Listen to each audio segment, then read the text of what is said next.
લોકમત ન્યૂઝમાં આપનું સ્વાગત છે।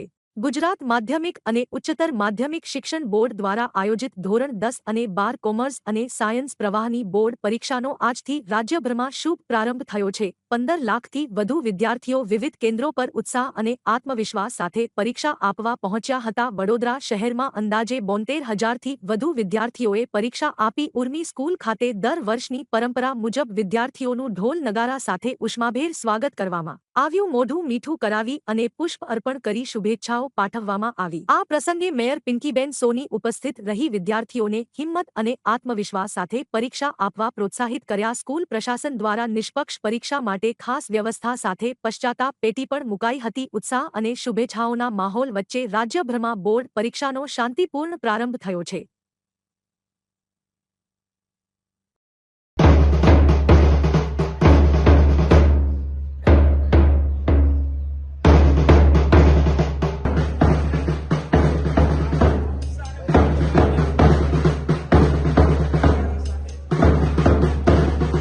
ગુજરાતમાં અને સમગ્ર દેશમાં એસએસસી બોર્ડની એક્ઝામ એટલે કે બાળકના અભ્યાસનો એક એવો પડાવ જ્યાંથી એને સમાજમાં પડવાનું છે, જિંદગીમાં પોતે પોતાની સ્કૂલ પોતાના પરિપ્રેક્ષ્યમાંથી બહાર નીકળી અને પોતે આખું વર્ષ જે મહેનત કરી છે, આ મહેનત આ અભ્યાસનો નિચોડ એટલે કે આ બોર્ડની એક્ઝામ આજે ઉર્મી સ્કૂલ ખાતે ભારતીય જનતા પાર્ટી દ્વારા વોર્ડ નંબર 3ની ટીમ દ્વારા અહીંયા આ બાળકોને જે આજે પરીક્ષા આપવા આવ્યા છે બાળકોને ગોળદાણા ખવડાવી અને ગુલાબ આપી અને એમને અહીંયા શુભેચ્છાઓ આપવામાં આવી છે।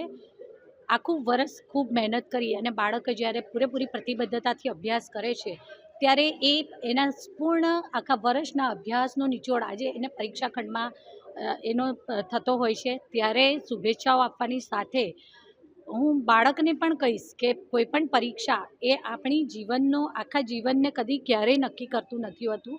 આ પરીક્ષાથી આપણને આપણા અંદરના રહેલા એક આત્મવિકાસની તક મળે છે, તો આપણા અંદર રહેલા આત્મવિશ્વાસને ઓળખવાની પણ તક છે। આદરણીય વડાપ્રધાન શ્રી નરેન્દ્રભાઈ મોદીજીએ પણ ગઈકાલે એક એમના મેસેજ કર્યો છે, એમાં પણ લખ્યું છે કે બાળકોએ આ પરીક્ષાને ખેલની તરીકે લેવી જોઈએ, એક રમતની ભાવનાથી લેવી જોઈએ, જેથી કરી અને કદાચ કોઈ પ્રશ્ન નથી આવડતો કે ક્યાંક કોઈ પોઈન્ટ ઉપર જઈને અટકે છે તો ત્યાંથી અટકવાનું નથી પણ આગળ વધતા રહેવાનું છે, કારણ કે જે પ્રયત્ન કરે છે ને હંમેશા સફળ થાય જ છે।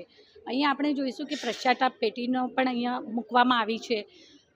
હું એક શિક્ષિકા પણ રહી ચૂકી છું, ત્યારે કહીશ ને કે અત્યારની પેઢી છે ને એ અત્યાર સુધીની બધી પેઢીઓમાં સૌથી પ્રામાણિક પેઢી છે, કારણ કે અત્યારના બાળકો જ્યારે મા બાપ કે કોઈ વડીલ દ્વારા કહેવામાં આવે કે આ કાર્ય કે આ કામ માટે તો સપોઝ કોઈ કામ એમને યોગ્ય નથી લાગતું ને તો એ પોતાની જાતેથી આ વિષયનો ઉલ્લેખ કરવા કે આ કામ નથી થયું, તો એટલી પ્રામાણિક પેઢી છે। મને લાગે છે કે આ પશ્ચાતાપ પેટી મૂકી છે પણ કદાચ એમાં એક પણ લેટર મળવાનો નથી, પણ છતાં પણ એક સંસ્કારનું ઘડતરની રૂપે કે કદાચ કોઈ ભૂલ થઈ જાય છે, માણસ માત્ર ભૂલને પાત્ર, તો એનો પશ્ચાતાપ કરી શકે છે, એ પણ એના જીવન ઘડતરનો એક ભાગ જ છે।